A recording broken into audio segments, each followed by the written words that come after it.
निवडणूक होऊ घातलेली आहे. या निवडणुकीसाठी आपल्या या भागातून जिल्हा परिषदेसाठी उमेदवार असणारे आपले ज्यांनी कुस्ती क्षेत्रामध्ये अतिशय मोठं नाव कमवले ते पैलवान निलेश लोखंडे, त्याचबरोबर पंचायत समिती गणामधून उभा असणाऱ्या सभापती तरटे मॅडम, त्याचबरोबर व्यासपीठावरती थोड्याच वेळामध्ये रामराजे साहेबांचं आगमन होतंय. तत्पूर्वी आपण सभेला सुरुवात करतोय, कारण का काल असं झालं महाराज साहेबांना बोलायला वेळ मिळाला नाही आणि 2 सभा असल्यामुळं इतर वक्ते बोलायचे राहून गेले.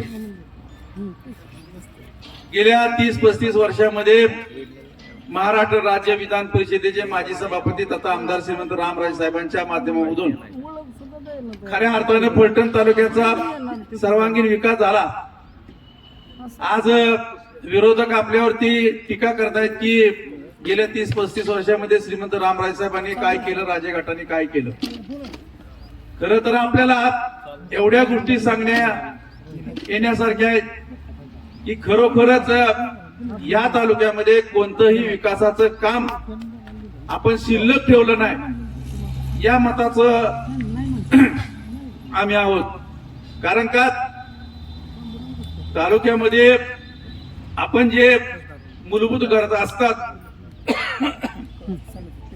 ते पाणी आणि ते पाणी आणण्याचं काम महाराज साहेबांनी केलं. हा भाग तसा आदर किती आंध्रोड दुष्काळी भाग म्हणून संपूर्ण तालुक्यामध्ये ओळखला जात होता. या तालुक्यामध्ये आम्ही यापूर्वी 1995 पूर्वी या तालुक्याचे माजी आमदार चिमरावजी कदम साहेब यांच्या बरोबर त्यांनी सुद्धा पाण्यासाठी मोठा संघर्ष केला. मात्र या भागामध्ये पिण्याच्या पाण्याची तीव्र टंचाई असायची.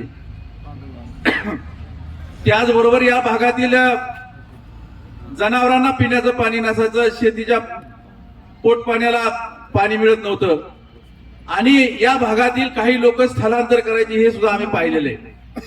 आणि म्हणून 1995 साली श्रीमंत रामराजे साहेब ज्या वेळेला महाराष्ट्राच्या विधानसभेमध्ये निवडून गेले त्यावेळेला कृष्णा खोऱ्याचं जे पाणी होतं, जे पाणी महाराष्ट्राच्या वाट्याला येणार होतं, हे पाणी अडवण्याचं मोठं आव्हान 2000 सालापर्यंत रामराजे साहेबांच्या पुढे होतं. जो लवाद झाला होता महाराष्ट्र, आंध्र प्रदेश आणि कर्नाटक या राज्यामध्ये, आणि महाराष्ट्राच्या वाट्याचं पाणी 2000 सालापर्यंत जर अडवलं नाही तर ते पाण्यावरील आपला हक्क जाणार होता आणि ते पाणी आंध्र आणि कर्नाटकला जाणार होतं. आणि नेमकं हे पाणी अडवायचं हे मोठं आव्हान घेऊन महाराज साहेबांनी तत्कालीन मुख्यमंत्री मनोहरजी जोशी साहेबांना फलटणच्या माळसाहेब मंदिराच्या पटांगणामध्ये बोलवलं. त्यांचा त्या ठिकाणी सत्कार केला, अनेक अपक्षांची मोड बांधली आणि त्यांना सांगितलं की आम्ही तुम्हाला बिनशर्त पाठिंबा देतो.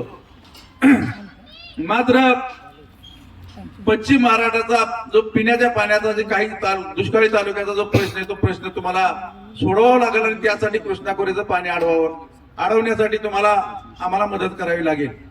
मनोहर जोशी साहेबांनी मान्य केलं. त्याच वेळेला कृष्णा खोऱ्याची स्थापना झाली आणि त्या कृष्णा खोऱ्याचं कार्यकारी अध्यक्षपद श्रीमंत रामराजे साहेबांच्याकडे आलं. पाणी अडवायचं म्हटल्यानंतर पैशाचा, निधीचा मोठा प्रश्न उभा राहिला. तत्पूर्वी या राज्याचे मुख्यमंत्री शरदचंद्रजी पवार साहेबांना जो अनुशेष होता त्या अनुशेषाखाली पश्चिम महाराष्ट्राबरोबर कोकण आणि विदर्भाचा विकास झाला पाहिजे अशी ती लोक त्यावेळेला ओरडत होती. आणि म्हणून पवार साहेबांनी त्यावेळेला एक निर्णय केला की जोपर्यंत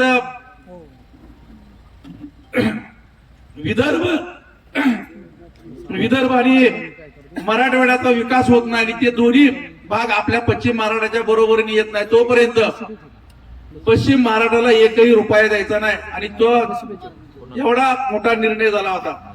आणि मग जर इकडे जर काय रक्कम ओळवायची म्हणलं तर राज्यपालांची परवानगी मागावी लागत होती, पैसे मिळत नव्हते. महाराज साहेबांनी कृष्णा खोऱ्याचे रोखे काढले आणि त्या रोख्यांना एवढा मोठा प्रचंड प्रतिसाद मिळाला की शेवटी महाराष्ट्र सरकारला सांगावं लागले की आता रोखे कुणी खरेदी करू नका. आणि त्याच्या माध्यमामधून पैसा उभा केला पाणी अडवलं, केवळ पाणी अडवून ते थांबले नाही, तर तुम्हाला माहिती आहे की या भागाला जे वरदान ठरणारं जे धरण होतं, दोमच्या बाजूला बलकवडी धरणाची साईड शोधली, बलकवडी धरण पूर्ण केलं, त्याच्यामध्ये पाणी अडवलं. पाणी अडवल्यानंतर त्याचे कॅनॉल जवळपास 150-200 किलोमीटर पर्यंत आज झालेले तुम्हाला दिसत आहेत. कृष्णा खोऱ्याचं पाणी आपल्या सातारा जिल्ह्यामध्ये किंवा फलटण तालुक्यामध्ये येईल हे कधीही कुणालाही स्वप्नात सुद्धा वाटलेलं होतं. मात्र हे अशक्यप्राय असं आव्हान श्रीमंत रामराय साहेबांनी पेललं आणि ते पाणी आणलं. आज तुम्ही बघताय आदरकीते आंधरुड हा दुष्काळी भागाचा जो टापू, या टापूमध्ये ऊसाची शेती आहे, फळबागांची शेती आहे आणि प्रचंड मोठ्या प्रमाणावरती आर्थिक उलाढाल आता या भागामध्ये व्हायला लागलेली आहे. जर तुम्ही बघितलं फलटण तालुक्यामध्ये 2 कारखाने होते, त्या 2 कारखान्याचे 4 कारखाने झाले. आपणच आणलेल्या पाण्यावरती विरोधकांचा एक कारखाना झाला. कधी स्वप्नात सुद्धा आपण बघितलं नव्हतं की उपळ्याच्या डोंगराच्या खाली एखादा कारखाना उभा राहील, आणि तो पण साखर कारखाना, पण तो उभा राहिला. त्याचा लाभ सर्वात जास्त त्यांना झाला. परंतु आज ते म्हणतायत की रामराजे साहेबांनी काय केलं. आता रामराजे साहेबांनी काय केलं बोलणं सोपं असतं. कितीही विकास काम केलं तर ज्याला विकासच दिसत नाही तो नेमकं त्याच भावनेने वागणार. तुम्हाला माहिती आहे 2 कारखाने होते, 2 कारखाने, आपला श्रीराम सहकारी साखर कारखाना काही चुकीच्या व्यवस्थापनामुळे बंद पडला होता. तो बंद पडलेला कारखाना महाराज साहेबांनी घेतला, तो चालवायला दिला. विरोधक म्हणतात की चालवायला दिलाय. अरे चालवाय दिला काय, कोण चालवते, याच्यापेक्षा चोख दर मिळतोय आणि चोख काटा आहे हे सर्वात महत्वाचं आहे. सर्वात जास्त दर हा श्रीराम सहकारी साखर कारखाना देतोय. दुसरा कारखाना बंद पडला, दुसरा बंद पडलेला कारखाना महाराज साहेबांनी चालवायला घेतला, श्रीदत्त इंडियाला चालवायला दिला. तो कारखाना दिवाळखोरीत निघाला होता, साखरवाडीची बाजारपेठ बंद पडली होती. तो कारखाना सुरू केला आणि त्याचा आता 10,000 मेट्रिक टनानं गाळप होतोय आणि साखरवाडीची बाजारपेठ फुललेली दिसते. म्हणजे शेतकऱ्यांचा फायदा झाला, कामगारांचा फायदा झाला, व्यापाऱ्यांचा फायदा झाला. एवढा मोठा फायदा श्रीमंत रामराय साहेबांच्या माध्यमातून झाला. देवगडचं धरण तुम्हाला माहिती आहे, बांधलं, धरण बांधलेलं, लोणंद पर्यंत कॅनॉल आलेले कॅनॉल, तिथून पुढच्या कॅनॉलला त्या कामाला त्यावेळेला निधी दिला गेला नाही जाणीवपूर्वक. तरी पण धरणामध्ये साठवलेलं पाणी हे वीर धरणात टाकलं जात होतं आणि ते पाणी फलटण तालुक्याला मिळत होतं. म्हणजे आता जरी बंदिस्त कॅनॉलची सिस्टीम आली त्यामुळे 4 TMC पाणी वाचलं. 2 TMC बलकवडी धरणात टाकण्याचा निर्णय झाला. 2 TMC पाणी हे माजी खासदार सांगोल्याला द्यायला निघाले. म्हणजे इतक्या दिवस महाराजांच्यावरती आरोप व्हायचा की यांनी पाणी विकलं बारामतीला, पाणी विकलं म्हणून यांनी मतं घेतली, मोठ्या प्रमाणात टीका केली. आज 30 लोक त्यांच्या मांडीला मांडी लावून बसलेले. आज त्यांना ते कसे काय चालतायत. म्हणजे एवढं खोटं बोलायचं, प्रचंड मोठ्या प्रमाणावरती भूलथापा द्यायच्या आणि काही झालं तर मतदान थापा देऊन घ्यायचं, अन्यथा बळजबरीने घ्यायचं, दहशत माजवून घ्यायचं, पैसे वाटून घ्यायचं. कुठल्याही का मार्गाने मतदान घेण्याचा उद्योग हा विरोधकांचा चालू राहिलेला आहे. आणि म्हणून या निवडणुकीला एक आगळं वेगळं स्वरूप आहे. या निवडणुकीला एक आगळं वेगळं स्वरूप आहे या अर्थानं की या तालुक्याची सत्ता 30-35 वर्ष आपण महाराज साहेबांना दिली. महाराज साहेबांनी कधीही कुणावरती कुणाचंही वाईट केलं नाही. एक वेळ एखादं काम कमी केलं असेल परंतु कुणाला त्रास देण्याचं काम तर श्रीमंत रामराज साहेबांनी किंवा राजगटाने केलं नाही. आणि म्हणून मध्यंतरी काय ज्या चुका झाल्या, विधानसभेला आपली चूक झाली, त्याचं आपल्याला खूप भोगावं लागलं.